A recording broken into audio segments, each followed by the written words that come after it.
warahmatullahi wabarakatuh. Saya Liska Pujiasana dengan NIM 204240442, kelas Pendidikan Islam Anak Usia Dini kelas B. Baik, di sini saya akan menjelaskan materi selanjutnya. B. Integral menurut Wilber memiliki makna komprehensif, inklusif, luas, dan merangkul segala hal. Pendekatan integral adalah menggunakan sebanyak mungkin perspektif, gaya, dan metodologi dalam menghadapi dan menyelesaikan segala hal dan segala disiplin ilmu, terutama filsafat, psikologi, dan agama ataupun spiritualitas. Hal tersebut disebabkan semua itu terdiri dari beragam paradigma dan aliran. Konsep 4 kuadrat adalah pengembangan dari rantai besar wujud atau the great chain of being. Rantai besar wujud memiliki ratusan hierarki secara keseluruhan, baik yang terdapat pada pramodern, modern maupun postmodern. Dari ratusan unsur hierarki tersebut, Wilber mengelompokkannya menjadi 4 model utama yang disebut dengan 4 kuadran. Semua unsur dari keempat kuadrat tersebut saling berhubungan. 4 kuadrat inilah yang nantinya menjadi langkah yang menentukan dan memiliki kaitan yang sangat penting dalam relasi sains dan agama.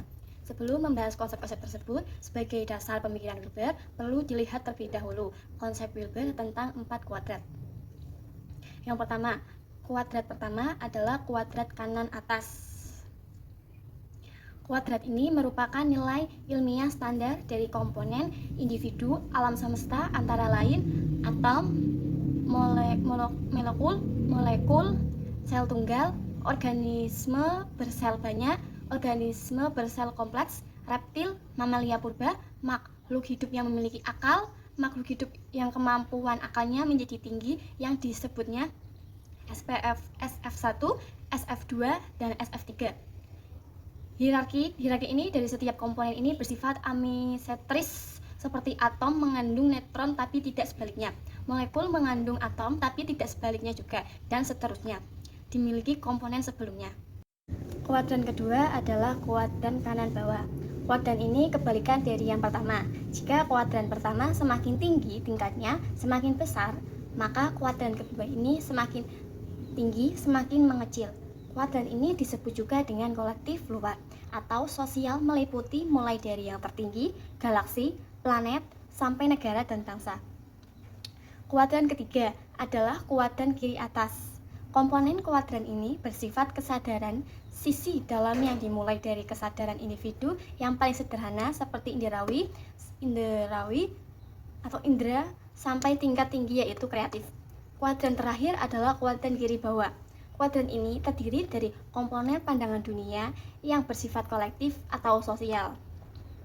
Maka semakin tinggi tingkatnya, maka pandangan dunia semakin dalam dan kompleks. Komponen-komponen kuadrat ini bersifat kultural. Semua komponen sisi kanan dapat ditangkap melalui monologikal, perspektif atau pengalaman indrawi.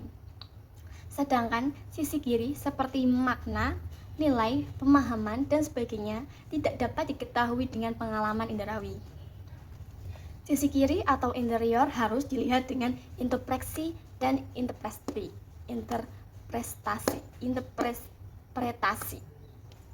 Kuadran kanan menunjukkan realitas luar dan bersifat objektif, sedangkan kuadran kiri menunjukkan realitas dalam dan bersifat subjektif.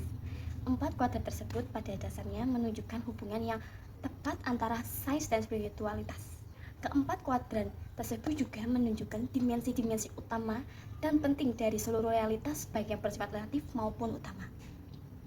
4 kuadran tersebut pada dasarnya menunjukkan yang tepat antara sains dan spiritualitas. 4 kuadrat tersebut juga menunjukkan dimensi-dimensi utama dan penting dari seluruh realitas, baik yang bersifat relatif maupun utama. Pada bagian lain, Wilber menyebut bahwa keempat kuadran tersebut menunjukkan pertumbuhan, perkembangan, atau evolusi dari konsep 4 kuadran tersebut. Wilber cenderung menggunakan pendekatan multiperspektif terhadap suatu realitas. Sudut pandang multiperspektif ini adalah dengan cara menganalisis berbagai konsep agama dan filsafat serta melihat berbagai kritik terhadap keduanya. Diferensiasi ranah seni, sains, dan moral adalah nilai dan martabat moderitas, sedangkan pemisahan dan dominasi serta penguasaan ranah sains terhadap ranah moral dan seni adalah sebuah bencana modernitas. Sains monologis dengan berbagai variasinya termasuk positivisme, analisis empiris, teori proses dinamis, teori sistem, dan teori-teori lainnya yang mendominasi diskursus di dunia barat. Dengan analogi satu, we and it dan we dikuasai oleh it. Inilah yang pada akhirnya menghasilkan saintisme. Wilber menyebut bencana ini sebagai kehancuran kosmos, yaitu dominasi secara nyata sains monologis empiris terhadap segalanya. Oleh karena itu, untuk mengatasi bencana modernitas adalah dengan cara menghilangkan pemisahan diosis tiga ranah sehingga atau ranah tidak menguasai yang lain, bukan dengan pemisahan jiwa dan badan. Adalah konsep dualisme yang dikembangkan oleh René Descartes pada tahun 1596 sampai 1650. Descartes membedakan substansi secara ontologis dan etimologis menjadi jiwa sebagai res kontek dan badan sebagai res externas. Kedua substansi tersebut adalah realitas terpisah. Filsafat rasionalisme inilah yang menjadi utama salah satu aliran dalam filsafat modern atau modernisme. Bencana modern bukanlah disebabkan oleh sains yang bersifat holistik dan atomistik, melainkan oleh sains yang bersifat empiris, monologis, instrumental, dan klaim objektif. Sifat-sifat seperti ini lama-kelamaan merusak ranah lain seperti spirit, nilai, etika, seni, kesadaran, dan sebagainya. Benda-benda yang bersifat empiris berada di eksterior sehingga dapat ditangkap dengan indera.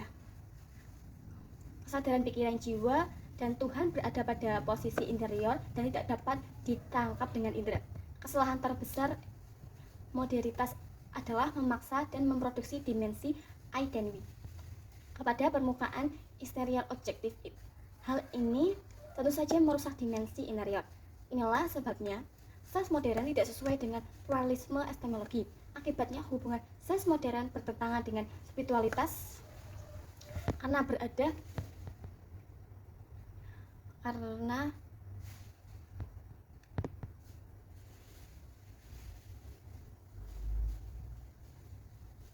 Inilah sebabnya sains modern tidak sesuai dengan pluralisme epistemologi.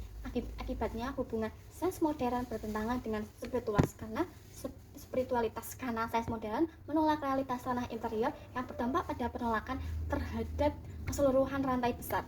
Padahal semua berada pada tingkat rantai besar tersebut kecuali badan dan materi.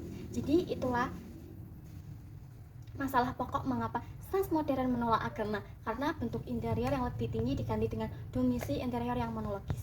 Bagi Wilber, ranah estetik agama adalah rangkaian praktek kontemplatif dan pengalaman kesadaran aktual serta langsung seperti zikir, yoga, tai chi, dan sebagainya. Oleh karena itu, meskipun sebagian besar klaim menganggap bahwa agama bersifat dogmatis dan tidak dapat diversifikasi sehingga tidak dapat melewati pengujian sains mendalam.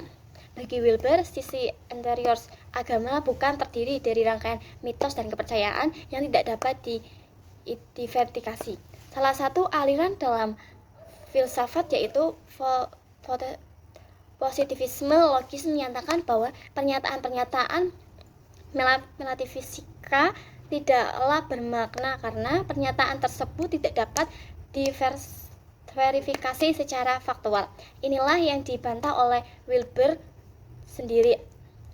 Hal tersebut menunjukkan bahwa pada dasarnya Wilber mengkritik serta menyerang semua pandangan yang bersifat empirisme dan positivisme,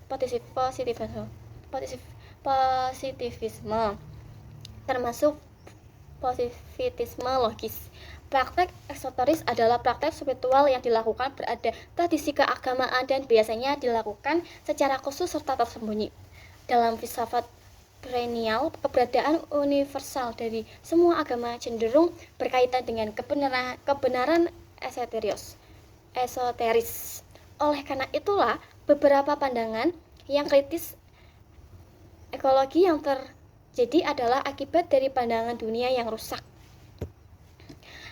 Pandangan dunia ini secara tajam memisahkan jiwa dan badan, subjek dan objek, budaya dan alam, pemikiran dan benda, nilai dan fakta, spirit dan materi, manusia dan non-manusia.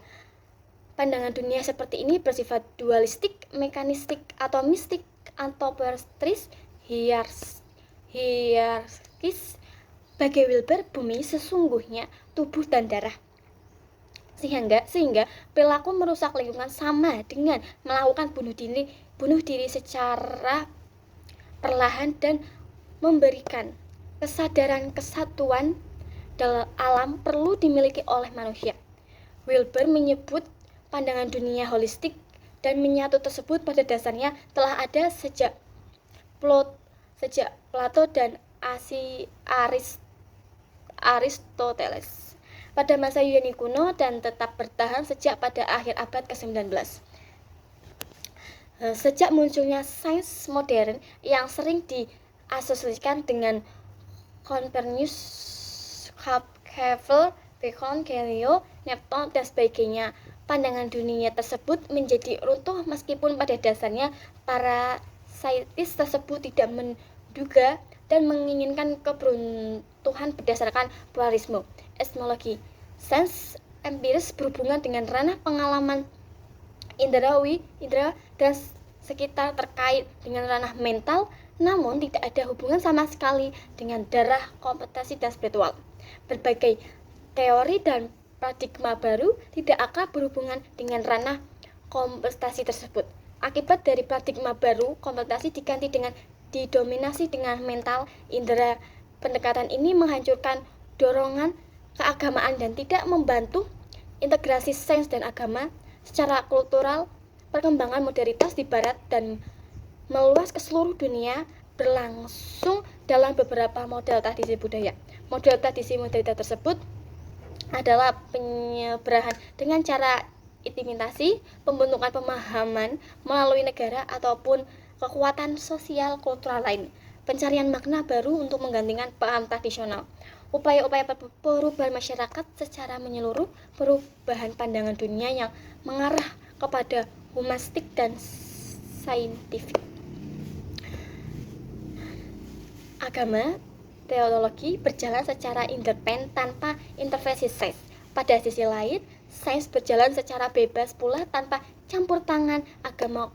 Konflik antara sains empiris dengan agama yang terjadi pada dasarnya konflik antara aspek-aspek dari agama dan aspek-aspek pseudo keagamaan dan sains.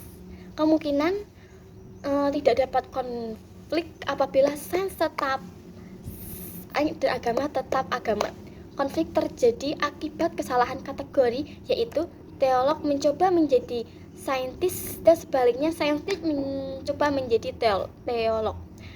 Karl Popper sebagai filsuf dan sains yang menolak beberapa konsep dan pandangan positisme dikategorikan sebagai pelopor aliran rasionalisme kritis. Popper mengkritik pandangan positisme logis yang menganggap bahwa ungkapan metafisika dan bermakna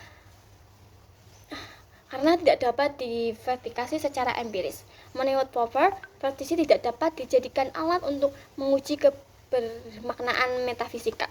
Kritik lain Popper terhadap positisme adalah pandangan bahwa dasar inilah adalah prinsip-prinsip induksi yang memperkuat peran ilmu.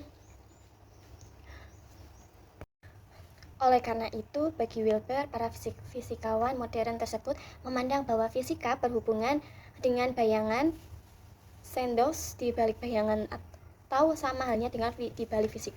Untuk mencapai yang ada di balik fisik artinya menuju metafisik. Meskipun demikian, bagi Wilber, para fisikawan modern tersebut tidaklah memberikan kontribusi positif terhadap metafisika selain sebuah kesalahan spektakuler. Kesalahan tersebut tentu saja reduksionisme realitas dengan hanya mengakui eksotisme materi saja. Itulah yang menjadi problem utama sains modern sebagai bagian yang tidak terpisahkan dengan modernitas.